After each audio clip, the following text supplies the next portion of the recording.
آج ہم ذکر کرنے لگے حضرت امیر معاویہ کا۔ حضرت امیر معاویہ وہ عظیم المرتبت صحابی ہیں جن کا ذکر آتے ہی تاریخ اسلام کے سنہرے اوراق روشن ہو جاتے ہیں۔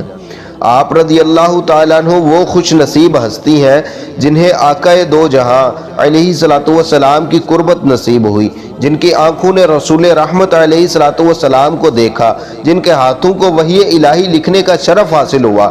کاتب وحی ہونا کوئی معمولی مقام نہیں، یہ وہ ذمہ داری ہے جو صرف امانت دار، صاحب عقل اور بلند کردار شخص کو عطا کی جاتی ہے۔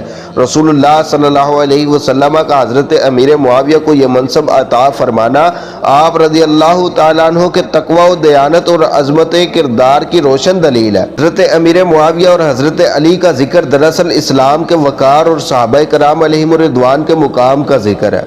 افسوس اس بات پر ہے کہ کچھ لوگ تاریخ کو آدھا پڑھ کر آدھا چھوڑ کر امت کو تقسیم کرنے کی کوشش کرتے ہیں۔ ہم صاف لفظوں میں کہتے ہیں ہم حضرت علی کے بھی عاشق ہیں، حضرت امیر معاویہ کے بھی احترام کرنے والے ہیں۔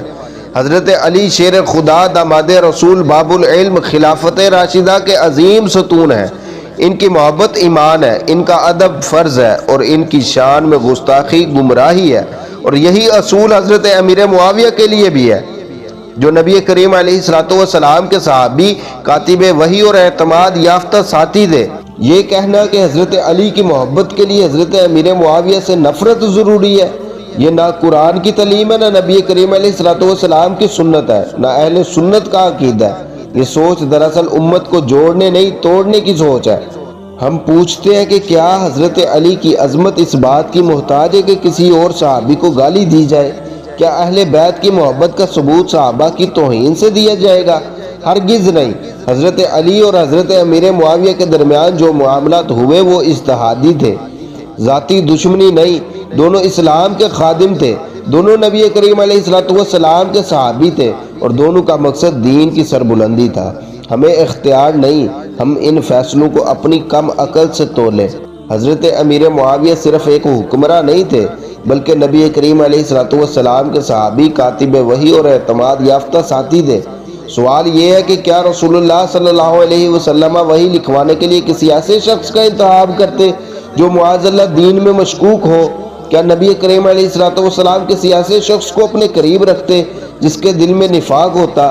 یہ اعتراضات دراصل حضرت امیر معاویہ پر نہیں بلکہ نبی کریم علیہ الصلوۃ والسلام کے فیصلے پر اعتراض ہے، اور یہ بہت خطرناک راستہ ہے۔ ہم صحابہ کے معاملات میں زبان روک لیتے ہیں اور ان کے اجتہاد کو اللہ کے سپرد کرتے ہیں۔ حضرت امیر معاویہ نے امت کو جوڑنے کے لیے اقتدار چھوڑا بھی اور اقتدار سنبھالا بھی، مگر ہر حال میں امت کے مفاد کو مقدم رکھا۔ صلح حسن تاریخ کا وہ روشن باب ہے جس نے ثابت کیا کہ حضرت امیر معاویہ تلوار کے نہیں حکمت کے حکمراں تھے۔ یہ بھی یاد رکھنا چاہیے کہ حضرت امیر معاویہ پر تنقید کرنے والے اکثر وہ لوگ ہیں جو صحابہ کے انتخاب میں تو نبی کریم علیہ الصلوۃ والسلام پر اعتماد نہیں کرتے مگر دین ہم تک پہنچنے میں انہی صحابہ پر بھروسہ کرتے ہیں۔ یہ کیسا دوہرا معیار ہے؟ جو لوگ حضرت امیر معاویہ پر زبان درازی کرتے ہیں وہ دراصل اس نظام پر حملہ کرتے ہیں جس کے تحت قرآن ہم تک پہنچا، حدیث ہم تک پہنچی اور دین محفوظ رہا۔